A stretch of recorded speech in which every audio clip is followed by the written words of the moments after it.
Hello friends, welcome to அரசி சமையல். இன்றைக்கி நம்ம வீடியோவில் துவையல் ஆம்லெட் செஞ்சுக்கலாம். துவையல் செஞ்சுட்டு நம்ம அப்புறம் ஆம்லெட் செஞ்சுக்கலாம். ஃபஸ்ட்டு துவையல் செய்கிறதுக்கு நான் ஒரு வானல் வச்சு ஒரு 3 ஸ்பூன் எண்ணெய் விட்டுருக்கேன். 5 காஞ்ச மிளகாய், 4 பல் பூண்டு, ஒரு சின்ன துண்டு இஞ்சி இதை வதக்கிக்கலாம். ஒரு சின்ன புளி துண்டு போட்டுக்கலாம். சீரகம் 1 ஸ்பூன் போட்டுக்கலாம்.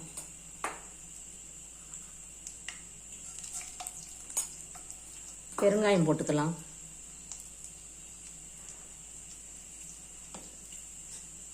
இப்போ நம்ம இதை நல்லா வதக்கிக்கலாம். சின்ன வெங்காயம் ஒரு 25 வச்சுருக்கேன்.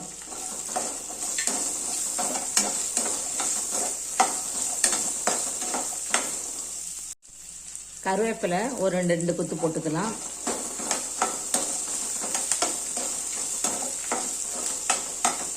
இப்போ தேங்காய் 1 கப்பு போட்டுக்கலாம். உப்பு இதுக்கு கொஞ்சமாக போட்டுக்கலாம். நம்ம ஆம்லேட்டில் வேறு உப்பு போடணும். இதை ஆற வச்சு நம்ம மிக்ஸி ஜாரில் அரைச்சிக்கலாம். தண்ணி விடாமல் அரைச்சிக்கலாம் கட்டியாக.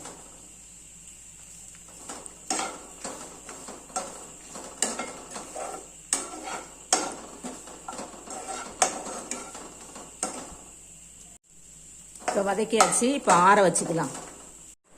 ஃப்ரெண்ட்ஸ், நான் கொஞ்சம் ஒரு வெங்காயம் நறுக்கி வச்சுருக்கேன். இப்போ 4 முட்டையை உடச்சி வச்சுருக்கேன்.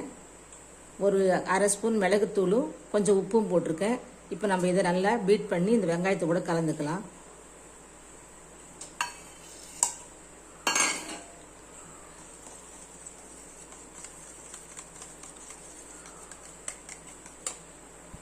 இப்போ நம்ம துவையலுக்கு வறுத்தது ஆறி போச்சு. இப்போ 2 ஸ்பூன் நல்லெண்ணெய் விட்டுக்கலாம். தண்ணி விடாமல் அரைச்சிக்கலாம் திக்காக நல்லா. ஃப்ரெண்ட்ஸ், இப்போ நம்ம துவையல் அரைச்சாச்சு. இப்போ துவையிலேருந்து ஒரு 4 ஸ்பூன் எடுத்து இந்த ஆம்லேட் கலவையில் போட்டுக்கலாம்.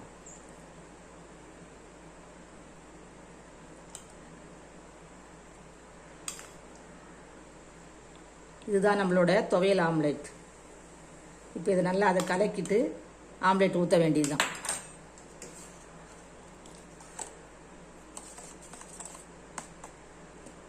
திக்காக இருக்கும்.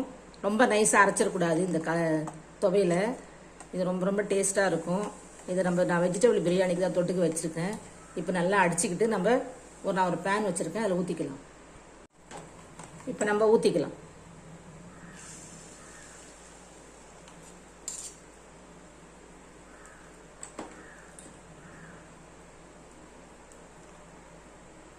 நம்ம இது வெந்த உடனே திருப்பி போட்டுக்கலாம். கொஞ்சம் அதிகமாக ஊற்றுனதால திருப்பும் போது கொஞ்சம் வெளியே வந்துருச்சு. கொஞ்சமாக ஊற்றிட்டு நம்ம கொஞ்சமாக அந்த அளவுக்கு திருப்பி விடணும். நீங்கள் அது மாதிரி செய்யும்போது பார்த்து செய்யுங்க. கொஞ்சம் கம்மியாக ஊற்றுங்க. நான் 2 ஆம்லெட்டாக போட்டுடலான்னு நினச்சேன். ஆனால் போட முடியாது போல இருக்கு. 4 வரும் போல இருக்கு. நீங்கள் கொஞ்சம் கம்மியாக ஊற்றிட்டு சுற்றி கொஞ்சம் அப்படி மாவை அப்படி கரண்டியால் இப்படி தூக்குனீங்கன்னா அந்த உள்ள இருக்கிற மாவுலாம் வந்துடும்.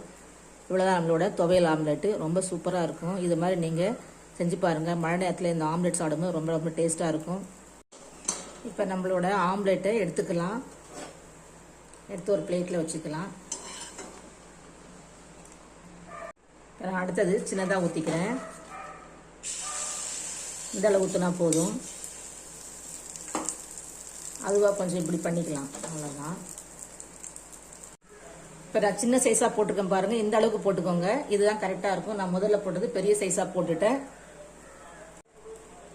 நல்ல பெரிய சைஸா திக்கா வந்திருக்கு பாருங்க. அதனால நீங்க அளவா சின்னதா போட்டுக்கோங்க. அப்பதான் பார்க்கவும் நல்லா இருக்கும். இப்ப நம்ம எடுத்துக்கலாம். பாருங்க, சூப்பரா வந்திருக்கு பாருங்க. இதே மாதிரி நீங்களும் செஞ்சு பாருங்க.